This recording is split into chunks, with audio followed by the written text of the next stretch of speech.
او کوم چې زموږ منتخب ام پی ای دی طفیل انجم هغه هم دغه برپور دغه مطالبه دغه غوښتنه کوي چې خدای قرآن ته وګوره د دغه احتجاجونو نه وړه دغه تحریکونو نه وړه دغه مظاهرو نه وړه دې هسپتال ته توجه ورکړه په دې هسپتال باندې تا ووټ اخیستی دی ستا درېیم ټرینۍ ورته تو پاس کېږي په دې باندې خدای قرآن ته دې ته توجه ورکړي د رستم د خلک به تازار وکړي بل ځل به 15 ووټ هم بیا وانخلي. بسم الله الرحمن الرحیم. السلام علیکم ورحمت الله وبرکاتہ. ګرانو کتونکو عزیر نعماني تاسو ته د ټیپ ډي کیټګري هسپتال رستم نه نیغ په نیغه مخاطب یم. دا تقریبا ما سره 18 منټه کم 10 بجې دي د شپې. نن د خالي روز ده د اتوار شپه ده او 22 تاریخ دی. مونږ ته په 9 بجې باندې یو مریض کال وکړو چې رستم ټیپ ډي کیټګري هسپتال ته راغلی یم. ډاکټر هم نشته او ټیکنیشن هم نشته. مونږ چې کله رالو په خپله باندې او د شپې هغه ډرس هم دی تاسو کتی شئ وده آرام هم کو دغه ټلیفون سره راویښ شوم او چې کله معلومات مې وکړل چې واقعي رستم ټیپ ډي کیټګري هسپتال کې ډاکټر او ټیکنیشن نه و. دلته چې رالو معلومات مې وکړل نو کوم چې کلاس 4 دي دوه په ډیوټۍ باندې موجود یو چوکیدار دی او یو چې کوم دی ورسره وارډ بوای هم دی هغې موجود دی. تپوس مې وکړو ډاکټران صاحبان هم نشته او ټیکنیشن هم نشته. زه خفه په دې شمه چې تحریک انصاف حکومت دی ام پی ای چې کوم دی هغه هم د تحریک انصاف دی. عمران خان رازادول لپاره روزانه احتجاج کیږي کله رستم چوک کې کیږي کله چرغولی کې کیږي د خپلې پارټۍ د کارکنانو دپاره احتجاج کیږي لیکن د رستم د عوامو دپاره هېڅ احتجاج نه کیږي. دغه ام پی ایس صاحب چې کوم د رستم عوامو ورته ووټ ورکړی دی 240,000 ووټ یې اخیستی دی لیکن هغه سره نن دا غم نشته چې زما هسپتال کې څه حال دی دې هسپتال ته به غریبانان نه راځي که نه به راځي دا خلک به چېرته ځي. اوس دلته په رستم تحصیل کې چاته ایمرجنسي جوړ شو به چېرته ځي.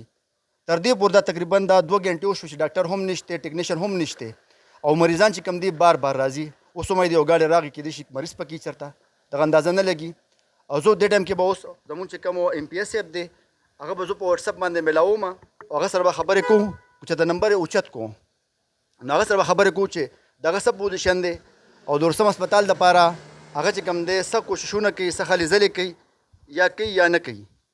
په دوا به کوو چې ام پی ایس صاحب ټلیفون اوچت کړي.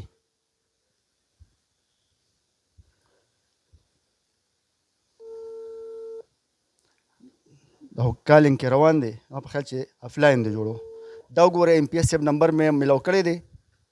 اوس دوا به کوو چې د ټلیفون اوچت کړي. نن خو ځای په ځای ښکاره شوي دواګانې ځای په ځای کړي دي خو رستم هسپتال غم ورسره شته کو نشته دې باره کې به تاسو خبرې کوو چې ټلیفون اوچت کړي.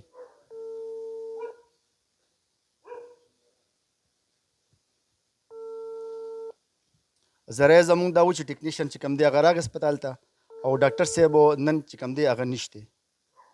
او د حیرانتیا خبره دا ده چې ام ایس سره کله مونږ رابطه وکړه نو هغه مو چې ډاکټر موجود دی نو ما ورته ډاکټر نشته نو بیا ما ته چې او ډاکټر ټرانسفر شوی دی او د بل ډاکټر له ما ته پته نشته.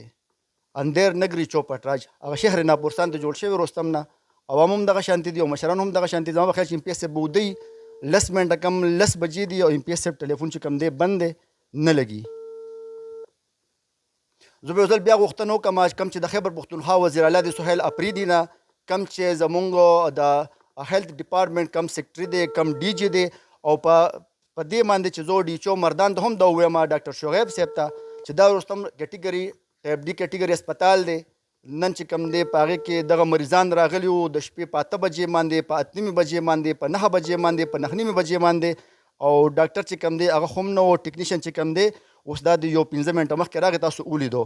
دا زموږ رستم ټیپ ډي کیټګري هسپتال حال دی بحیثیت ریپورټر بحیثیت د رستم یو شهري دا زموږ ذمواري جوړي چې داسې مسلې هایلایټ کړو او دغه افسرانو ته ورسو دغه افسرانو ته وړاندې کړو چې دلته د په کروړونو روپو په اربون روپو کم بلډینګ جوړ شوی دی دې بلډینګ ته د عوامو ضرورت نشته. د عوامو ضرورت چې کوم دی ډاکټر ته دی دغه ټیکنیشن ته دی سهولیاتو ته دی. د رستم مریضان به نن شپې له مردان ته ځي. څومره دا تشویش خبره ده د افسوس خبره ده چې دومره غټ یو هسپتال دی او پای کې یو ډاکټر هم موجود نه دی. 10 بجې د شپې اوس به نور مریضان هم راځي. دا چوکیدار صاحب چې کوم دی به ورته وایي چې تاسو مردان ته ځئ ډاکټر صاحب نن نشته. زما دا غوښتنه بیا هم ده کوم چې ذموار خلک دي په دې کې انوال دي هغې ته د کړي نه کړي سزا ورکړي شي.